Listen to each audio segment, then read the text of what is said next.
Today are oh, you can go to You can go to the next the one.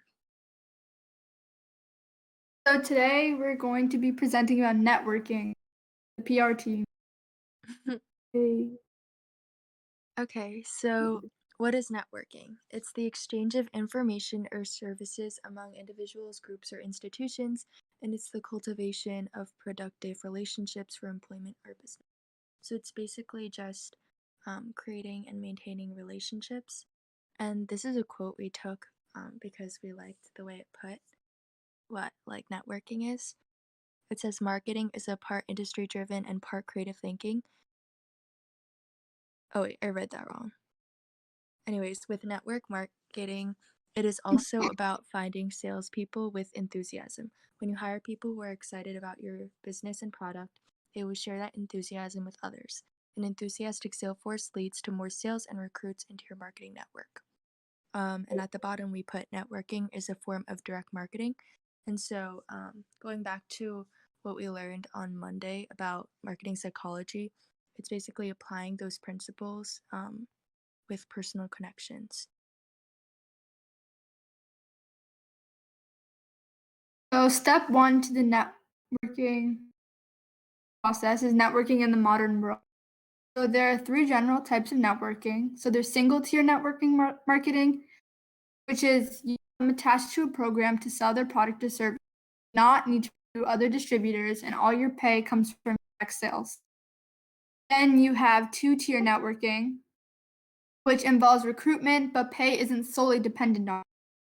But you get paid by your direct sales, but you also get paid by the recruitment, by the direct sales of the recruitment who work under you. And then lastly, there's multi-level marketing, and this contains 2 or more. You get paid from your direct sales, but you also get paid from the direct sales made by the recruitment of the multiple tiers underneath as well.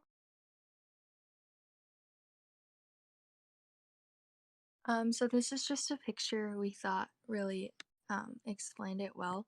So what we're focusing on is the first one, which is the lead generation, and it has to do with marketing and reaching out and networking. So locating people that would be good for our club. Um, that's the part we're focusing on right now.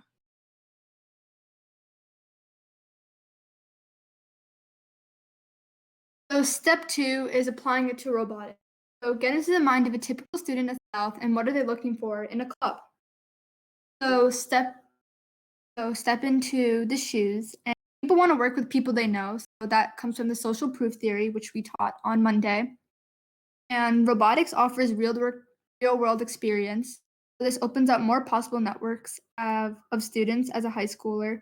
Many students are looking ahead to their future careers and what's going to be more desirable than real practice for these jobs.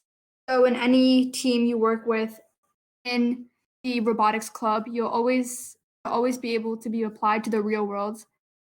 And that's something that a lot of clubs at South you're not able to do, but here at robotics one of our biggest features. Some of the machines we use in mechanics are the same as the ones that are real industrial workplaces. This applies to every other team. So as I was saying, for PR, we are networking and reach out to real people and students and build our team.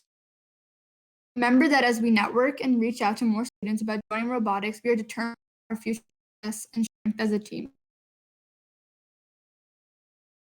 Okay, so here are just some other things to remember.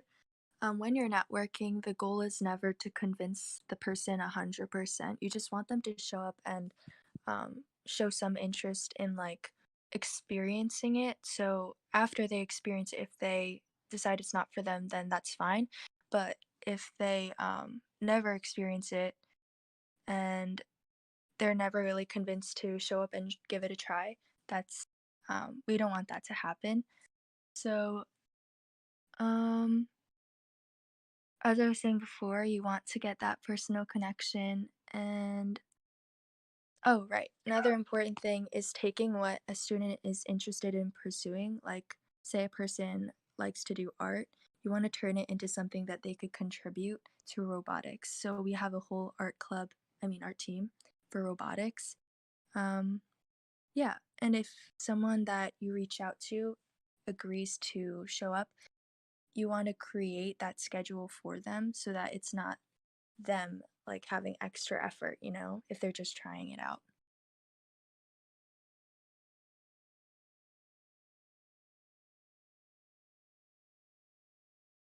Yep, that's So, it. does anybody have any questions? It's pretty straightforward. Yeah. But if you have any questions, you can always just privately ask us too if you don't want out loud.